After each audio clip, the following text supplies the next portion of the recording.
Hi everyone, so today we'll take a look at the new Dobe controller for the Nintendo Switch. This is the TNS-18133. This has a very intriguing form factor and not a lot of third-party companies have released a controller like this.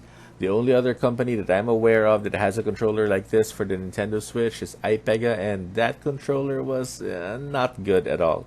Now Dobe has never disappointed me, and so I have high hopes about this controller.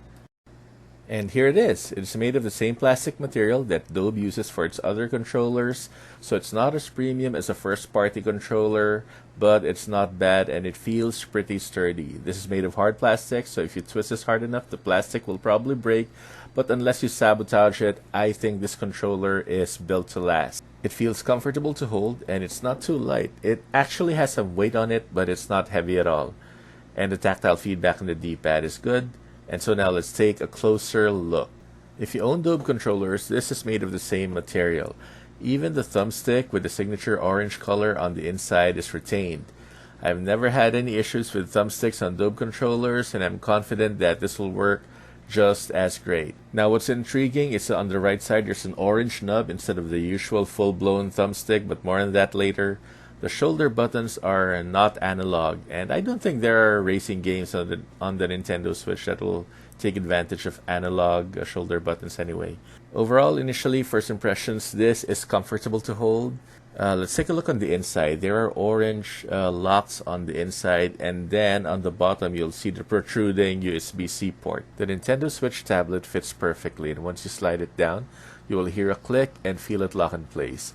You will need to press the orange button to release a lock, and there are no springs, so the only way to remove the switch is to grab the tablet itself and yank it out of the controller. After several tries, I've gotten used to it. It's not so bad. I forgot to show earlier that there are holes for the vents at the back, and also you can charge this passively because there's a USB port at the bottom of this. Now I have this fully locked in and ready to use. However, it didn't pair immediately once I locked it in, so I had to check the manual and I need to turn on the wired controller option. And once I had that turned on, press A, and there you go. It's already working, and it's detecting this as a wired controller apparently. So you can see this icon there, and there's even a battery indicator, but this controller has no batteries. It's drawing power from the Nintendo Switch. I don't really expect it to impact the battery life significantly, and I've played it several times already. I don't see any difference in terms of battery life. This is just a controller, so it shouldn't draw out that much power because there's no Bluetooth, there's no gyro, okay? Because the gyro is on the tablet naturally. Okay, so let me just test this out on a few games. Let me play a couple of NBA 2K19, Zelda, and maybe a little bit of Splatoon. I'll ask my daughter to help me out with that. Okay, so now that I've had time to use this, here are my impressions. This is very sturdy. It's not wobbly at all. And I know that's a complaint when you're using the Joy-Cons, but this one, the tablet is not moving. There's no room for movement here.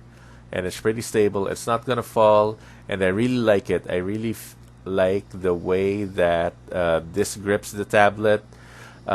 It's measured perfectly. Now let's check out the thumbsticks. The left thumbstick is pretty high. Look at that. The right thumbstick, on the other hand, is a nub. When I play the game, I immediately realized the rationale for the design.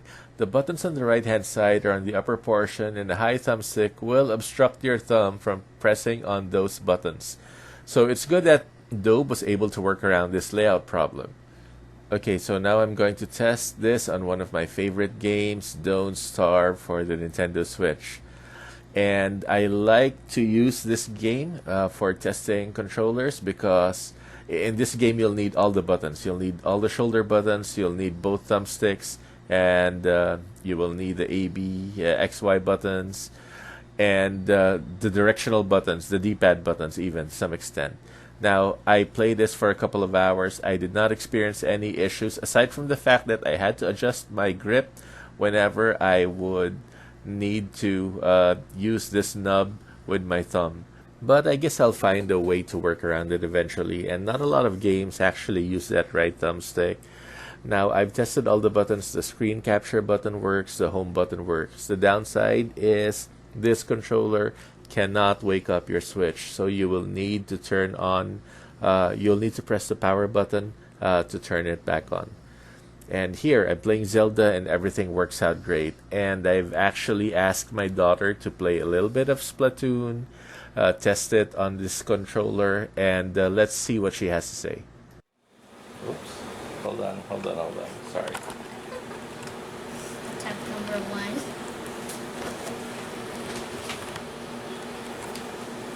Hi, Daniela. Hi, Patsy. Can you show me is it proper? Can you show me the new controllers that you have there? So I've got this here. Okay, what's that? The Switch and this brand new controller here. Mm-hmm. Can you raise it up because we can't see it? This there. is it. Okay. And this is the back. There's a button over here as well. Oh, that's for the release. Oh. Okay. That's for releasing the Nintendo Switch. Oh, okay. Okay, but I want to ask you about your experience using this on Splatoon. Wait, don't remove it. Okay. It was pretty good. Yeah. All of the controls work perfectly. Mm-hmm. I think it's just me that's just bad in the game. What? But you're pretty good in Splatoon, right? Or is it because you haven't played in a while? I think it's because I haven't played in a while. Okay. But can you show me the controllers? Lift the controller there. Okay, let me release. Don't release it. Don't release it. Just lift it there beside you. Okay. So what do you like about it on Splatoon? I like how everything works perfectly and there's no glitching when I try to do something. Okay. So all the controls are working. You're able to shoot the enemies. Yeah. Yeah. But you need a little bit more practice because you're rusty playing Splatoon. Yeah. What about that smaller thumbstick there, the orange one? Yeah, show it to the camera. I don't really use it much because I always use the normal. Oh, you use the gyro. Yeah, I use the gyro control. Okay. So you I don't really use it much, but when it doesn't include gyro controls, then that's the time. Yeah, it's because it's in tablet mode. That's why you just lift it as a tablet. You just twist it and tilt it, right? That's right. But can you show to everyone the thumbstick that we're talking about? Thumbstick. This is the thumbstick. Yeah, here. That orange one. But it's very short though. That's the only thing I don't like. No, actually, it's short so that you can reach the other buttons on top. Oh. Yeah. Okay. So I could go like this. That's right. But I don't really use it for that. You don't use it for a lot. And when you were playing Splatoon, you were not using that small thumbstick? Yeah. Okay, but because you were... sometimes I do use it. Okay, but mostly gyro. Like the gyro. Okay, so are you gonna use this controller for more Splatoon? Yeah, sure. Especially now that you need more practice, you realize you need more practice. Yeah. Yeah, how many kills did you get? I didn't remember how many kills I got on the last one, the one where I won. Okay. But the other one where you lost? I think I got 2 kills, I think. Oh, only 2. That's your first game. The second game you did better? The first game that's win. Second game is lose for some reason. Okay. And then for the third game, I won, I hope. You don't remember? I can't remember. Okay. So you're going to use this and play more Splatoon and then tell me how you feel about it, okay? Okay. Alright. Thank you for the quick review, Daniela. And bye. I'm going to... Bye. I want to release this.